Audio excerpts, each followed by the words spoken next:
Like a lot of other folks during COVID, I started ordering DoorDash more and more often. I was lucky enough to work from home, and as the world locked down, I became even less social than my baseline, which was pretty close to hermit already. That's where Cindy came in.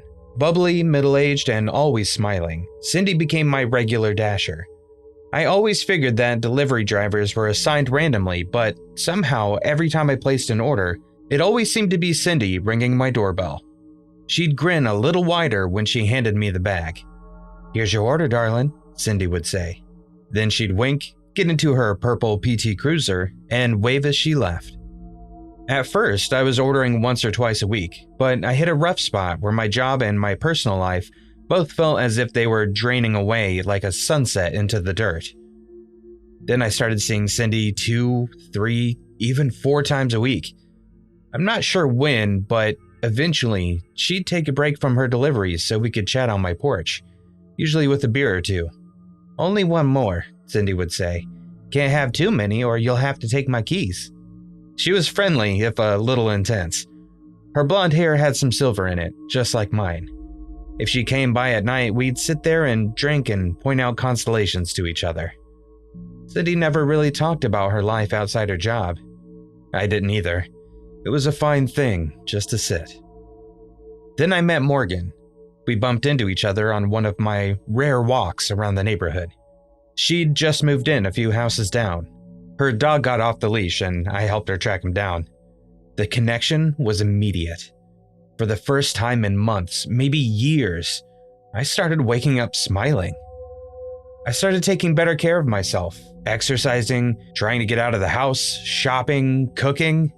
Instead of ordering out 4 or more times a week, I cut it down to twice, then once. Then I skipped an entire week without DoorDash. Both my wallet and my waistline were feeling good. I was just stepping outside for a late-night walk when I noticed a familiar purple PT Cruiser parked in the row opposite my townhouse. Cindy was sitting on the hood, reading a book. "Hiya, Dave," Cindy said, waving when she spotted me. She waved, I waved back, and walked over. "Hey, Cindy." "Long time no see, stranger." I felt almost guilty for some reason. "What brings you around?" "Just in the neighborhood making another delivery," she said. "I wanted to pop in, make sure you're all right." "Oh yeah, yep, I'm good. Just cutting back on takeout, you know." Cindy kept smiling, but I thought I noticed her lips drop a degree or two. "Everything all right?" "Yeah, just trying to save a few bucks, you know?" "Oh, sure. I get that. Tell you what, next time you order, I'll see if I can get you a little extra. I know most of the restaurant folks around here well. More bang for your buck." You don't have to do that. I appreciate the gesture, but Cindy was already climbing back into her car. "Don't think nothing of it, darling. I understand. You had me worried for a bit there, but I get it. Old Cindy will take care of you. I'll keep an eye out for your next order."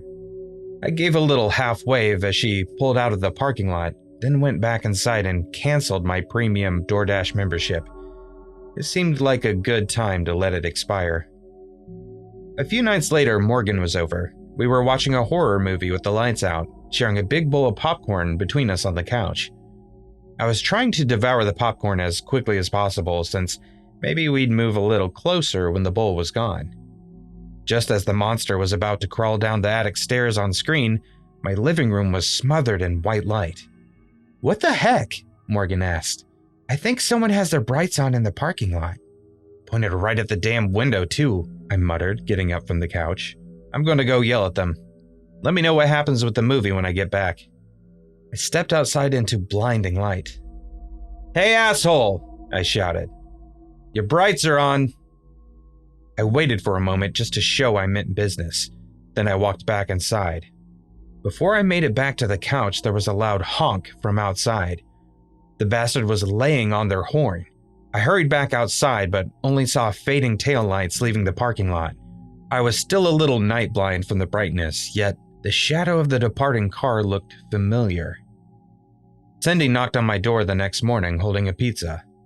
"Hey, stranger," she said, beaming. "Pepperoni and olives, breakfast of champions." I blinked sleep from my eyes. I didn't order anything. On the house. Cindy's smile stretched so far I was worried it would snap like a stressed bungee cord. No I insist. She thrust the box forward. I took it. Thank you. We stood there in silence for a few moments, Cindy grinning, me trying to force my half-asleep mind to come up with an exit strategy for the conversation. Who's your friend? Cindy asked. What friend? The brunette, the pretty one. Oh, that's Morgan. Cindy's smile looked about ready to crack. Pretty name. How did you know? Oh, here and there, Cindy said, walking back to her car. You enjoy the pizza, and I'm here if you ever need an ear. After she drove away, I headed across the parking lot, still in my bathrobe, and tossed the box into the dumpster. The next week was weird. I kept catching glimpses of what looked like a purple PT Cruiser. It might be driving slowly down the street when I was out grocery shopping, or just turning the corner when I was on a jog. I chalked it up to paranoia and did my best not to worry about it. Things were going well with Morgan, my job was good again, my health improving, and all signs pointed to better days. And then, out of the blue, Morgan sent me a text telling me she was getting back together with her ex. She told me she'd rather not see me and wouldn't pick up when I called or answered her door when I knocked. It broke me more than I would have thought. The rejection sent me spiraling into bad habits, sleeping all day, eating junk, parking myself like a zombie in front of the computer. The only backslide I avoided was returning to ordering DoorDash, so it was a bit of a shock when Cindy came calling again a few days after Morgan dumped me. This time she was holding a bag full of Chinese takeout, my favorite comfort food. Hey, stranger, Cindy said. Hey. She lifted up the bag.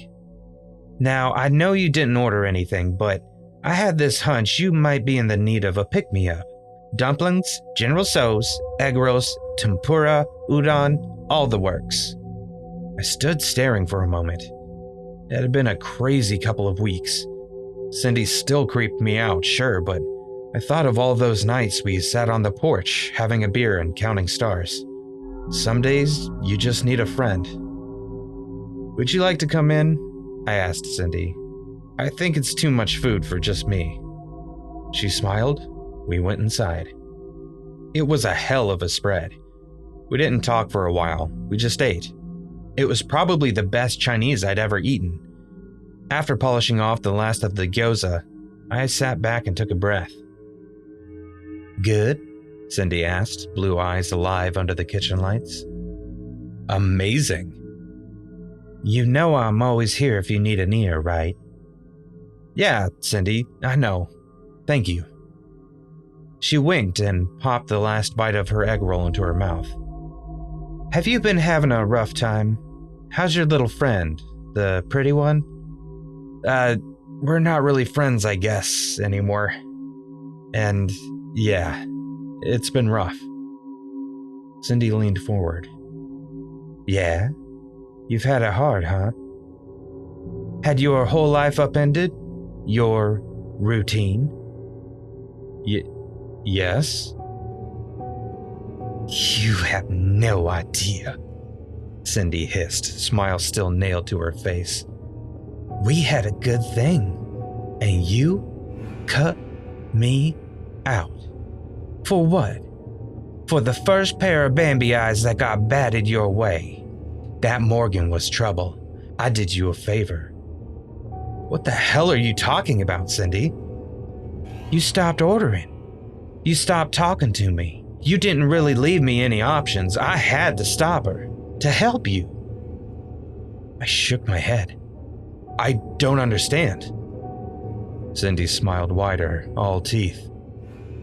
Why don't you call your little friend? Call Morgan. She's not. Call her! I promise she'll answer this time. Feeling caught in the pull of Cindy's intensity, I called Morgan. I heard a ringtone. Cindy reached into her pocket and pulled out Morgan's phone. Hey, stranger. I put the phone down. What did you do? Did you enjoy the dumplings? How did you like your meal? How was the meat? I looked down at my plate, at the pieces of what I thought was pork and beef. It was awfully red. Cindy began to giggle. Everyone trusts DoorDash. They always open the door, even when they didn't place an order. You didn't tell me what you thought of the food. Morgan seemed a little stringy to me, but I used a lot of salt. I figured she tasted okay, maybe a little gamey. But what did you think? Cindy laughed louder and louder, doubling over the table. I picked up an egg roll. There was a strand of black hair poking out of the wrapping. I took 2 steps from the table before I threw up. Cindy only cackled harder. She was still laughing when I ran outside, dialing 911. Oh, come back, Dave, Cindy shouted after me. I'm always here if you need an ear, or a lung, or a tongue, or a heart. It's not easy building a YouTube empire, and it's even harder keeping the audience once you have it. I put in a lot of effort earning my 20,000 subscribers, so when I noticed traffic start to drop off, I knew it was time to try something new, something a little wilder. My comment section kept asking for challenge videos, so I decided to really dive in. Okay, my little dirtbags, you leave me no choice but to risk my life to bring you the best content you will find online. Grinning wide for the webcam and watching the view count climb higher and higher. Starting tonight, I will be filming a 24-hour DoorDash challenge. I'll be going undercover as a dasher, chronicling my experiences bringing food to all the freaks and fiends out there in our city. And here's the twist.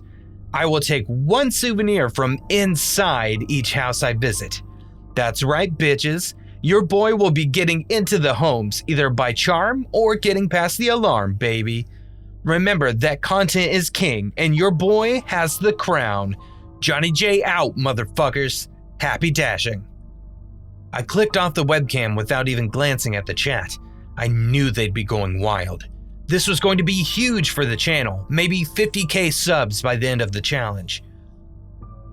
Signing up to deliver DoorDash was brain dead easy. I picked up my first order, fucking Subway, the heathens, around 10 p.m. Me pulling up in a fresh 2011 Ford Mustang, cherry red obviously, must have impressed the shit out of folks because it was hella simple to get invited into houses. Order number 1 was an elderly lady who tried to talk my ear off when I asked to use her restroom. I swiped an ashtray from her table. Old bird didn't need to be smoking anyway. Order number 2, Taco Bell and Domino's, was equally easy to get into the house. The guy who answered the door was stumbling drunk and invited me in to smoke a bowl before I could even ask. Obviously, I stole the bowl. I plugged my phone in to charge on my way to drop off order number 3. Subway again. Christ. I was recording everything by placing the phone in my front shirt pocket with the camera just peeking over the edge of the fabric. It was cheaper than a GoPro and I felt like James fucking Bond the whole time. My next delivery lived a bit out in the sticks. I pulled up in front of a large, aging house that sat alone without a neighbor in sight.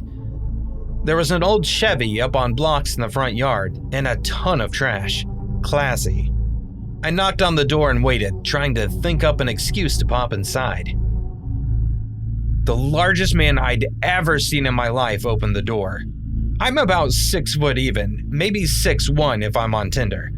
This dude towered over me, maybe 7 feet or even a smidge above that. He was also nearly as wide as he was tall. I didn't know how the fat fuck didn't fall through the old wooden floor when he walked. The man never said a word, only held out a hand for the food.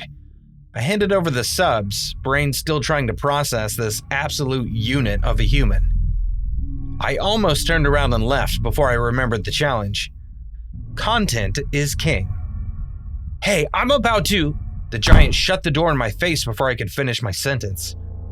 I got ready to knock again and then hesitated. Nothing about the challenge said I had to get invited inside, only that I had to get into the house. Mr. Ogre didn't seem too hospitable. He'd glared down at me the whole time with squished flat eyes and his brick wall of a face. I pretended to walk back towards my car, then slipped around the side of the house once I was off the porch. It was absolutely dark once I was away from the single streetlight. I pulled my phone, still recording, from my pocket and hit the flashlight. The main windows were high and shuttered, not offering easy access. I pointed my phone towards the ground and was rewarded when I noticed a small but accessible window in the foundation. The house had a basement. My luck held out. The opening was unlocked and just large enough for me to wiggle through. Camera still rolling, I stood up and dusted myself off. The basement was somehow even darker than the outside. My flashlight failed to cut through more than a few feet in front of me. I realized two things at the same moment.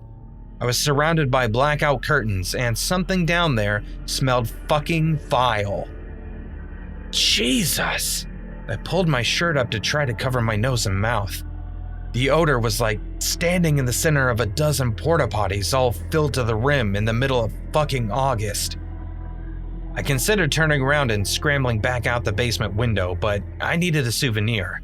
I was already inside the house, I just had to push through. Content is king. The blackout curtains were made out of a heavy fabric that ate up all of the light. They hung from the rafters in a cascade. I pressed my way through them, quickly losing all sense of direction. The opening came up suddenly, and the moment I moved the last curtain aside, the smell hit me like a police baton. But I barely noticed. I was too busy staring at the table in the middle of the basement and the dead bodies arranged around it. There was no doubt that the four things in front of me were corpses. Each had rotted away to not much more than bones and rags and dry yellow patches of flesh. Two of the figures were larger adults, while the other two were much smaller. The bodies were seated at the table, chained to their chairs. A few lit candles put an orange glow over everything, flames causing shadows to flicker against the curtains. There was a massive pile of spoiled food in the center of the table. I needed to run, to call the police, to drive as far away as possible from this reeking nightmare. But the footage was so... when would I ever find content like this again? I kept the camera rolling, trying to get a few angles, a couple of close-ups. I never heard the basement door open, but I did notice the steps creaking under an incredible strain. My whole body went cold. The owner of the house was on his way. I had just enough time to stumble back into the ring of blackout curtains around the table before the giant stepped into the candlelight. Carefully, quietly, I dropped to the ground and peeked out from under the fabric. The man was stripped completely nude, his skin shining like he was covered in some kind of oil. He wore a mask too small for his face. The mask was smooth white, carved into a blank expression. Groaning, the freak took a seat at the table, adding the subs he'd just ordered to the pile of rotting food. I tried not to gag, angling my phone to get everything in frame. "Hungry?" the giant asked, reaching into the food slop and pushing a handful of it into the face of one of the corpses. He took the next handful for himself, lifting up the bottom of his mask enough to shovel the waste into his mouth. Something fell from his chin. The man reached down and picked up a squirming roach from the table, popping it between his teeth like a grape. I couldn't help it. I gagged. My eyes shot open and I slapped a hand across my mouth. It was too late. The giant stood up. "Hello?" he called out. "Hello?" I scrambled to my feet, tripping more than once, hands about to break my fall. The curtains dragged against me as I ran through the dark. I heard the man following behind me, bare feet thumping, breath heavy. It was a miracle that I found the wall with the window. Faint starlight bled through the opening. I jumped and squeezed myself through. There was a horrible moment when my waist got stuck. I kept imagining a big, hot hand wrapping around my ankle and yanking me back, but I managed to free myself, kicking and twisting until I was laying on the grass outside. Shit, shit, shit, shit! I yelled, standing and sprinting in one motion. I whipped my car out onto the road, tires leaving smoke and rubber behind. Every part of me was shaking, adrenaline flooded. I was almost halfway back to the city before I thought of 911. No, I whispered, frantically checking all my pockets. No. My phone was missing. I must have dropped it when I was running through the basement. It took me another 20 minutes to drive home. I snatched my roommate Jake's phone from his hand the second I got through the door. The rest of what happened, I found out from the news. Apparently, by the time the police reached the address I gave them, the house was up in flames. The fire burned the rest of the night. It got some news coverage. No bodies were recovered from the ashes. There was nearly nothing left and no proof other than my word. Without my phone, I didn't have anything on film to confirm my story. So everybody shrugged and moved on, and, I guess that's all I can do too. One thing keeps me up at night though. What if the giant found my phone in the basement before he set the house on fire? If he was able to guess the pin, everything about my life is on that phone. My name, my pictures, my GPS, my home address.